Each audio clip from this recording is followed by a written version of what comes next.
Sa NBA, isa si Joel Embiid sa mga pinakakilalang sentro at bawat bagong big man ay siguradong nagtatanong sa sarili kung kaya ba nilang sabayan ang Philadelphia 76ers All-Star kapag nakaharap nila ito. Kung tatanungin mo ang Oklahoma City Thunder star na si Chet Holmgren, sasabihin niyang walang sino man sa NBA ang kayang bantayan si Embiid ng one-on-one. Maagang natutunan ni Holmgren ang leksyon na ito. Bago pa man siya maglaro para sa Thunder, sumali si Holmgren sa isang off-season workout session kasama si Embiid. Sa una, nakipagsabayan ang former star ng Gonzaga. Pero, nang mapukaw ang damdamin ni Embiid ng kanyang trainer na si Drew Hanlen, nagtaas siya ng level ng kanyang laro. Ako ay nakakapag-shoot at nakagawa ng game winner, naalala ni Holmgren sa Podcast P kasama si Paul George. Pagkatapos ay bigla siyang nagpasikat at nakapuntos ng 9 na sunod-sunod na baskets. Naglaro kami ng one-on-one sa gitna ng isang pick-up game. Pinalipat niya ang 8 tao sa kabilang bahagi ng court at sinabing bawal mag-double team. Kaya naglaro kami ng one-on-one. Wala akong nagawa. Lagi kong naririnig na sinasabi ng mga tao, hindi niya kayang bantayan si Embiid pagdating niya sa NBA. Wala talagang kayang bumantay kay Embiid ng one-on-one.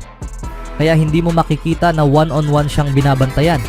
Lagi siyang nakakaharap ng double teams gabi-gabi, pagtatapos ni Holmgren.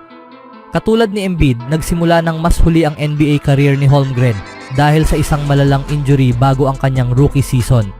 Sa puntong ito, mayroon ng isang buong season sa likod ni Holmgren at nakaharap niya si Embiid sa 2 laro. Maganda ang ipinakita ng batang veterano laban sa Sixers noong nakaraang taon. Nagtala siya ng 33 puntos, 6 na rebounds at 2 assists sa unang laban. Ilang buwan pagkatapos, nakapag-post siya ng 22 puntos, 7 rebounds at 1 assist.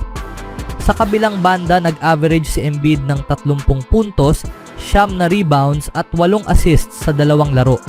Nanalo ang Sixers sa parehong laro laban sa Oklahoma City noong huling season. Kayang sumabay ni Holmgren kay Embiid pero tama ang kanyang punto.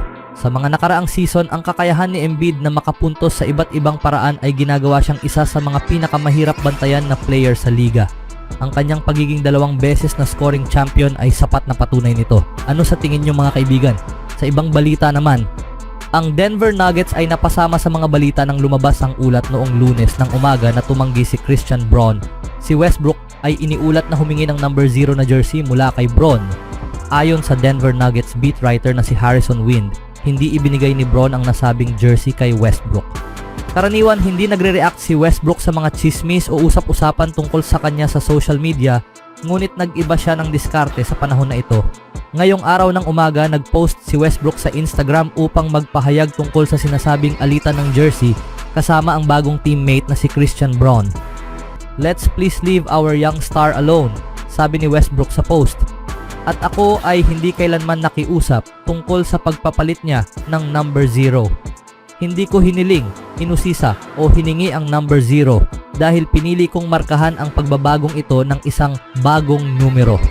Ang excitement para sa bagong season ay nagsimula na at sa kasamaang palad, alam kong kasama rito ang pag-usbong ng maraming maling kwento.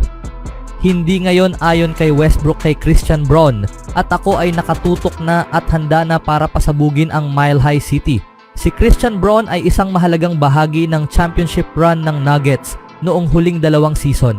Nagkaroon siya ng mas malaking papel matapos ang pagkawala ni Bruce Brown noong nakaraang taon na may average na 7 puntos, 3 rebounds at 1 assists.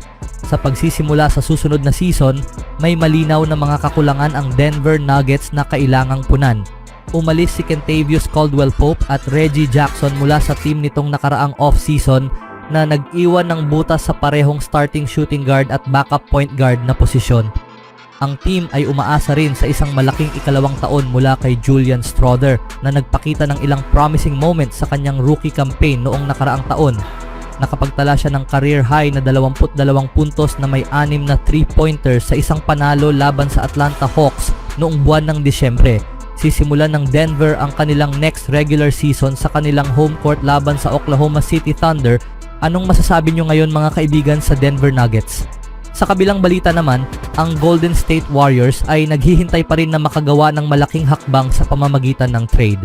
Sa ngayon, wala na ang mga pangunahing pangalan sa off-season, kaya mukhang anumang malaking galaw para sa Golden State ay maaaring mangyari sa kalagitnaan ng season kapag mas maraming player ang magiging available.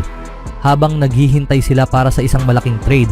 Maaari pa ring mapalakas ng Warriors ang kanilang roster sa mga maliliit na aspeto tulad ng kanilang ginagawa ngayon. Isang paraan na magagawa ito ng Golden State ay sa pamamagitan ng pagpapalakas ng kanilang center rotation. Si Trayce Jackson Davis ay lumitaw bilang isang may kakayahang rotation big para sa Golden State noong kanyang rookie year noong nakaraang season at inaasahang makakapasok muli sa lineup ngayong taon.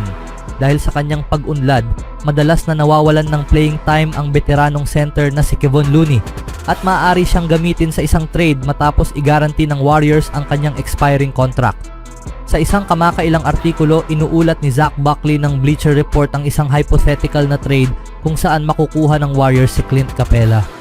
Matatanggap ng Warriors si Clint Capela, habang makukuha ng Hawks sina Moses Moody, Gary Payton, Kevon Looney at isang 2026 second round pick mula sa Atlanta. Ang trade na ito ay hindi agad magpapasok sa Warriors sa tier ng mga contender na nais nilang mapabilang muli. Ngunit magbibigay ito ng malaking ginhawa kay Draymond Green na madalas na nagiging tanging pinagkakatiwalaan ni Steve Kerr bilang center. Para sa Atlanta Hawks, ang trade na ito ay magbibigay sa kanila ng isang nakakaintrigang batang player sa katauhan ni Moody na marahil ay naghahanap ng mas maraming playing time kasama ng ilang posibleng movable pieces tulad ni Looney at Payton. Anong masasabi niyo mga kaibigan? Speaking of Warriors, mukhang nahihirapan ng makabuo ng championship team ang Golden State Warriors at ayon kay Rashad McCants, ang pinakamalaking dahilan nito ay ang trade nila kay Jordan Poole. Sa tingin ng former NBA veteran, ito ang unang malaking pagkakamali na maaaring nagdulot ng pagbagsak ng prangkisa. It is a burning building and that thing is coming down and unfortunately is due to all the things that the Warriors allowed to happen with Jordan Poole, sabi ni McCants sa Gil's Arena podcast. Si Poole ay na-trade ng Golden State isang taon lang matapos silang magkampiyon, kapalit ng mas matandang si Chris Paul. Sa kanyang huling season sa team, umiskor si Poole ng higit 20 puntos kada laro. At ang kanyang pagkawala ay hindi lamang huminto sa kanyang sariling pag-unlad kundi pati na rin sa progreso ng buong prangkisa. Ang pagpili kina Brandon Podziemski, Draymond at Kuminga kaysa kay Jordan Poole ay para sa akin ay nakakabaliw. Hindi ko talaga makita ang lohika nito. Tuwing naiisip ko ang Warriors, naiisip ko si Jordan Poole. Pakiramdam ko, iyon ang dahilan kung bakit umalis si Klay at sa palagay ko iyon din ang magiging dahilan kung bakit magkakawatak-watak ang team at nakakalungkot ito, sabi ni McCants. Maaaring masorpresa ng Warriors ang lahat at maging competitive sa susunod na taon.